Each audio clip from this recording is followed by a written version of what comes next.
এবার জাতিসংঘ থেকে কঠিন বার্তা দিল সেনাবাহিনীকে। কঠিন বিপদে পড়ে গেছেন ডক্টর ইউনূস এবং সমন্বয়করা। এদিকে দুপুর পরেই কঠিন অ্যাকশনে গিয়েছেন সেনাপ্রধান। বিস্তারিত জানতে ভিডিওগুলো দেখতে থাকুন। খুবই খারাপ একটা সময় পার করছে বাংলাদেশ। সবকিছু মিলিয়ে ডক্টর মোহাম্মদ ইউনূসের এই সরকার অনেক কারণে মানুষের কাছে এই মুহূর্তে বিতর্কিত হয়ে গেছেন এবং আজখানে মরার উপর খড়ারগা হচ্ছে জাতিসংঘ শান্তিরক্ষী মিশন বাংলাদেশকে টার্গেট করে বসছে। দর্শক, জাতিসংঘে বাংলাদেশি সদস্যদের শান্তি মিশনে থাকার যে ঐতিহ্য, সেই ঐতিহ্য আমরা জানি। এরই মাঝে একটা দুঃসংবাদ তো আমরা পেয়েছি।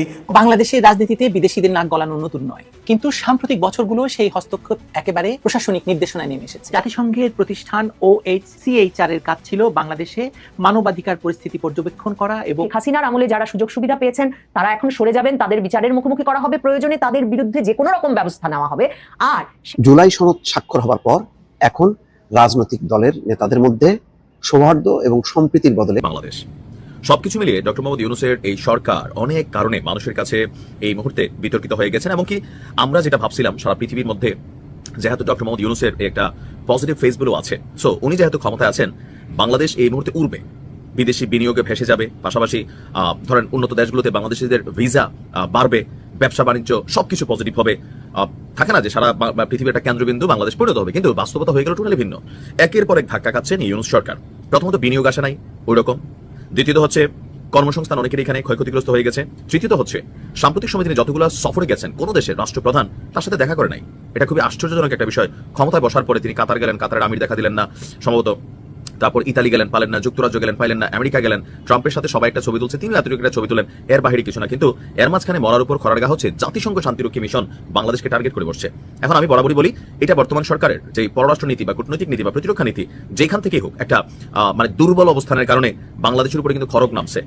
এমনিতেও জাতিসংঘের উপরে আমেরিকার একটা নেগেটিভ দৃষ্টিভঙ্গি তৈরি হয়েছে, যে ডোনাল্ড ট্রাম্প বলছে যে জাতিসংঘ দরকারই নাই, এটাতে টাকা পয়সা আমেরিকা আগের মতো দিবে না। এরপরে জাতিসংঘ নড়েচড়া বসছে যে তাদের অর্থনৈতিক সমস্যার কারণে অনেক কিছু আগে যেটা ছিল 100 এটা এখন তারা 70, 80, 50 নামা নিচ্ছে। কিন্তু এই খেলায় বাংলাদেশ এসে পড়ে বসছে। গেল 2 দিন আগে একটা নিউজ দিছিলাম যে পুলিশের 180 সদস্যের একটা পুরো ইউনিট ফেরত পাঠানো হয়েছে। এর মাঝখানে আজকে দেখেন জাতিসংঘের 5টি শান্তিরক্ষা মিশন থেকে মোট 1313 জন বাংলাদেশি শান্তিরক্ষীকে ফেরত পাঠানোর সিদ্ধান্ত নিয়েছে। এই ফেরত পাঠানোর চেয়ে বড় ভয়ঙ্কর বিষয় হচ্ছে আগামী দিনগুলোতে বাংলাদেশ থেকে যে রিক্রুট করা সদস্যের সংখ্যা সেটাও কিন্তু কমে যাবে। যারা গেছে অলরেডি, এই যে পুলিশের যে মহিলা ইউনিটটাকে পাঠাইছে মাত্র 2 মাস হয়ে গেছে। 2 মাস জাতিসংঘ মিশনে মানুষ যায় 1 বছর, 2 বছর, আরো কেউ বেশি দিনের জন্য যায়, বা এটাকে এক্সটেনশন করানো হয়। তো এখন এই মুহূর্তে এই যে টোটাল সংখ্যাটা কত আমরা বললাম, 1313 জন। তো এদের মধ্যে কারা কারা আছে? সেনাবাহিনীর, নৌবাহিনীর, বিমান বাহিনীর সদস্যরা এই সিদ্ধান্তের আওতায় পড়তে যাচ্ছে। আর্থিক সংকটের কারণে 15% বাজেট কমানোর পরিকল্পনার অংশ হিসাবে এই সিদ্ধান্ত নেওয়া হয়েছে। 14 অক্টোবর জাতিসংঘের শান্তিরক্ষা কার্যক্রমের মিলিটারি অ্যাফেয়ার্স যে কার্যালয় আছে ওখান থেকে একটা চিঠি পাঠানো হয়েছে। সেই চিঠিতে বাংলাদেশের সামরিক উপদেষ্টা এবং জাতিসংঘে বাংলাদেশের স্থায়ী মিশনের উদ্দেশ্যে পাঠানো হয়।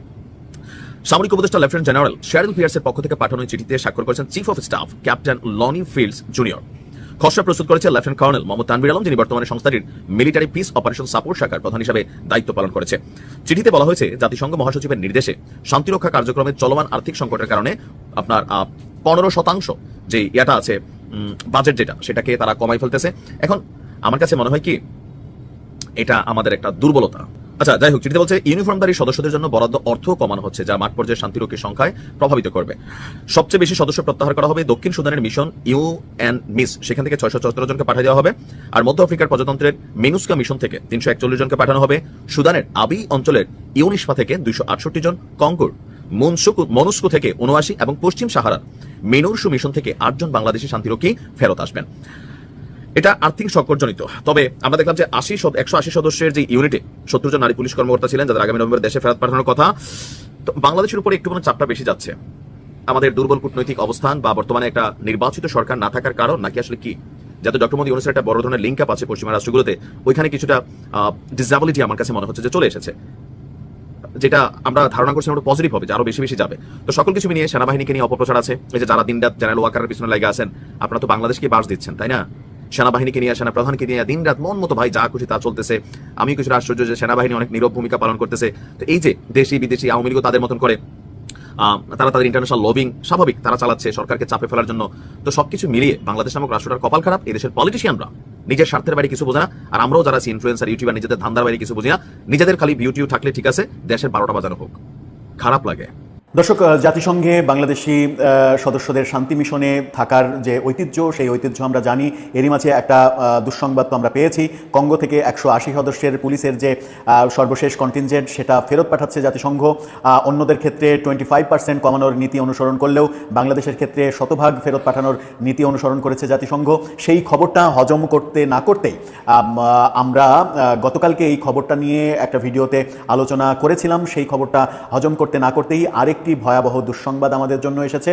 সেটা হচ্ছে এবার সেনাবাহিনীর একটা বড় বহর জাতিসংঘ শান্তি মিশন থেকে বাতিল করে দেওয়া হয়েছে। তারাও ফেরত আসছে এবং সেই সংখ্যা 1300-র বেশি।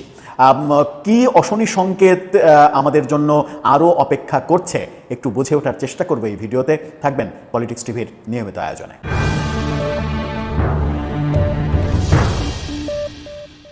দর্শক, গত বছর জুলাই আগস্ট আন্দোলনে সেনাবাহিনী ছাত্র জনতার উপরে গুলি চালায়নি, সেনাবাহিনী সরকার পতনের পরে ক্ষমতা গ্রহণ করেনি, সেনা শাসন জারি করেনি।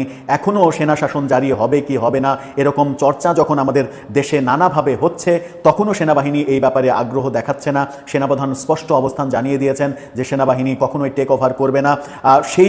সেই ঘটনাগুলো হচ্ছে মূলত জাতিসংঘে শান্তিরক্ষা মিশনে সেনাবাহিনীর যে দাপুটে অবস্থান, সেটা যেন অব্যাহত থাকে, সেই রেপুটেশন যেন থাকে। সে কারণেই সেনাবাহিনী বাংলাদেশের শাসনভার গ্রহণ করার মতো সিদ্ধান্তে যাচ্ছে না, এরকম আলোচনা রয়েছে। এরকম আলোচনা যখন রয়েছে গত 14 মাসে, সেই আলোচনার মাঝেই ভয়াবহ একটা খবর এসেছে। সেনাবাহিনীর একটা বড় বহর বাতিল করে দিয়েছে জাতিসংঘ। কদিন আগে পুলিশের যে 180 জনের বহর বাতিল করার ঘটনা দেখলাম, এবার সেনাবাহিনীর অন্তত 1300 জনের বেশি একটা বহর জাতিসংঘ শান্তি মিশন থেকে বাতিল করে দেওয়ার ভয়াবহ খবর দিচ্ছে জাগো নিউজ 24। কি বলছে তারা? তাদের শিরোনামটা আপনারা দেখে নিতে পারেন। তারা বলছে শান্তিরক্ষা মিশন থেকে ফিরবে আরও 1313 বাংলাদেশি এবং সবাই সেনাবাহিনীর সদস্য। এখানে বলা হচ্ছে 15% বাজেট হ্রাসের পরিকল্পনা জাতিসংঘের। 5টি মিশনে সদস্য সংখ্যা কমানোর সিদ্ধান্ত জানিয়ে চিঠি দিয়েছে ওএমএ।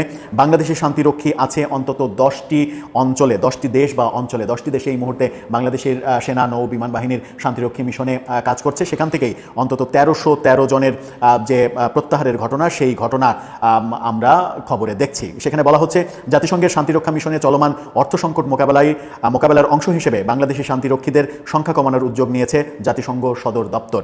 সিদ্ধান্ত অনুযায়ী আগামী 9 মাসের মধ্যে বিভিন্ন মিশন থেকে সামরিক বাহিনীর মোট 1313 সদস্যকে প্রত্যাহার করা হবে, যারা সেনা নৌ ও বিমান বাহিনী থেকে নানা দেশ বা অঞ্চলে নিয়োজিত আছেন। এর আগে শান্তিরক্ষা মিশনে বাংলাদেশ পুলিশের একমাত্র কন্টিনজেন্টকে ফেরত পাঠানোর ঘটনা আমরা দেখেছি, যেখানে 180 জন সদস্য ছিলেন, 70 জন নারী অফিসার ছিলেন। জাতিসংঘের শান্তি কার্যক্রমের মিলিটারি অ্যাফেয়ার্স কার্যালয়ের ভারপ্রাপ্ত সামরিক উপদেষ্টা শেরিল পিয়ার্সের পাঠানো এক চিঠিতে সামরিক সদস্য প্রত্যাহারের সিদ্ধান্তটি জানানো হয়। গত 14 অক্টোবর পাঠানো এই চিঠিতে স্বাক্ষর করেন কার্যালয়ের chief of staff captain lonely fields junior এবং খসড়া প্রস্তুত করেন লেফটেন্যান্ট কর্নেল মোহাম্মদ তানবীর আলম। ওই কার্যালয়ের মিলিটারি পিস অপারেশন সাপোর্ট শাখার প্রধান হিসেবে তানবীর আলম দায়িত্ব পালন করছেন। এ বিষয়ে বাংলাদেশ পুলিশের একজন সদস্য জাগো নিউজ কে বলেছেন যে ওএমএ হলো জাতিসংঘের সামরিক শাখা, তাই সেখান থেকে সংখ্যা হ্রাস করতে বলা কেবল সামরিক সদস্যদের জন্য হতে পারে। অর্থাৎ পুলিশের পক্ষ থেকে বলা হয়েছে যে সংখ্যা হ্রাসের যে ব্যাপারটা, সেটা সামরিক শাখা থেকে বলা হয়েছে, পুলিশ শাখা থেকে না। সুতরাং এই সংখ্যা হ্রাসের ঘটনাটা সামরিক বাহিনীর ক্ষেত্রে ঘটবে, পুলিশের ক্ষেত্রে না। চিঠিতে বলা হয় জাতিসংঘ মহাসচিব অ্যান্তোনিও গুতারেস শান্তিরক্ষা কার্যক্রমে চলমান আর্থিক সংকটের কারণে 15% বাজেট হ্রাস পরিকল্পনা বাস্তবায়নের নির্দেশ দিয়েছেন। এই পরিকল্পনার আওতায় ইউনিফর্মধারী সদস্যদের জন্য বরাদ্দ অর্থ 15% কমানো হবে। যদিও এটি সরাসরি সমান হারে জনবল কমানোর নির্দেশ নয়, তবে বাজেট কমায় বাস্তবে মাঠ পর্যায়ে শান্তিরক্ষী সদস্য কমে যাবে, যেটার একটা আদেশ আমরা দেখছি। মানে এই ব্যাপারটার গুরুত্ব বাংলাদেশ সরকার এবং বাংলাদেশ সেনাবাহিনী বুঝছে কিনা সেটাও একটা গুরুত্বপূর্ণ ব্যাপার। সেখানে বলা হচ্ছে বিষয়টি নিয়ে কথা হলে Bangladesh institute for peace and security স্টাডিজের জ্যেষ্ঠ ফেলো শাফকাত মুনির তিনি জাগো নিউজকে বলেছেন, জাতিসংঘ শান্তিরক্ষা মিশনে অংশগ্রহণ কেবল বাংলাদেশ সেনাবাহিনী ও সশস্ত্র বাহিনীর সক্ষমতা বৃদ্ধিতে সাহায্য করেনি, বরং এটি বহির্বিশ্বের সঙ্গে বাংলাদেশের সংযোগ স্থাপন ও কূটনৈতিক প্রভাব বিস্তারের ক্ষেত্রেও গুরুত্বপূর্ণ ভূমিকা পালন করেছে। বিশাল বড় নিউজ। সেখানে সর্বশেষে বলা হচ্ছে 1988 সাল থেকে মাত্র 15 জন পর্যবেক্ষককে জাতিসংঘের ইরান মিলিটারি অবজারভেশন গ্রুপ মিশনে পাঠানোর মাধ্যমে বাংলাদেশের জাতিসংঘ শান্তিরক্ষী মিশনে অংশগ্রহণের কার্যক্রম শুরু হয়। পরে 1989 সালে এতে পুলিশ যুক্ত হয়। 1993 সালে অংশগ্রহণ করে বাংলাদেশ নৌবাহিনী এবং বিমান বাহিনী। বাংলাদেশ নৌবাহিনী এবং বিমান বাহিনীর সদস্যরা 1993 সাল থেকে শুরু করে এ পর্যন্ত সফলভাবে প্রায় 43টি দেশ বা অঞ্চলে 63টি শান্তিরক্ষা মিশন সম্পন্ন করেছে বাংলাদেশের বাহিনীগুলো। সেখানে 1,78,743 জন বাংলাদেশি শান্তিরক্ষী অংশগ্রহণ করেছেন। বাংলাদেশের এই যে 88 সাল থেকে শুরু হয়ে একটা দীর্ঘ পথ চলা, এই প্রায় 37 বছরের একটা দীর্ঘ পথ চলা, এই দীর্ঘ পথ চলাই আমার মনে হয় যে এবার ভাটা পড়তে শুরু করেছে। এবং এর মানে কারণ হিসেবে গতকালকেই আমরা আলোচনা করেছিলাম ডয়েসেফেলের একটা রিপোর্ট। সেখানে বিভিন্ন বিশ্লেষক যেটা দাবি করেছিলেন যে এই ঘটনাগুলো মূলত হচ্ছে বাংলাদেশের কূটনৈতিক যোগাযোগের ব্যর্থতার কারণে। বাংলাদেশ সরকার কূটনৈতিকভাবে ব্যর্থতা দেখিয়েছে, যে কারণে এর আগে পুলিশের পুরো কন্টিনজেন্ট বাতিল করা হয়েছে। এবার সেনাবাহিনীর উপরে খড়গটা নামছে। কি হবে এরপরে? জুলাই সনদ স্বাক্ষর হবার পর এখন রাজনৈতিক দলের নেতাদের মধ্যে সৌহার্দ্য এবং সম্প্রীতির বদলে তিক্ততা বাড়ছে। যদিও জুলাই সনদে স্বাক্ষর করেনি এনসিপির নেতারা, বরং তারা বলেছে যে সরকারের উচিত জুলাই যোদ্ধাদের ক্ষমা চাওয়া। আর সালাউদ্দিন আহমেদ বলেছেন যে যারা এই অরাজকতা বিশৃঙ্খলা করেছে তারা হচ্ছে ফ্যাসিস্টদের দোসর। তো সেই অর্থে এই কথা কেন বললো? সালাউদ্দিন আহমেদকে ক্ষমা চাওয়ার আহ্বান জানিয়েছেন নাহিদ ইসলাম। তার উত্তরে আবার সালাউদ্দিন আহমেদও যেটা বলছেন যে তিনি বলছেন দাবি পূরণ হওয়ার পরও জুলাই যোদ্ধা নাম দিয়ে গতকাল জুলাই সনদ স্বাক্ষর অনুষ্ঠান বানচালের চেষ্টা হয়েছিল। সালাউদ্দিন আহমেদ বলেছেন যে সুযোগটা জাতীয় সংসদের সেই সাউথ প্লাজায় কিছু কিছু আওয়ামী ফ্যাসিস্ট বাহিনী নিয়েছে।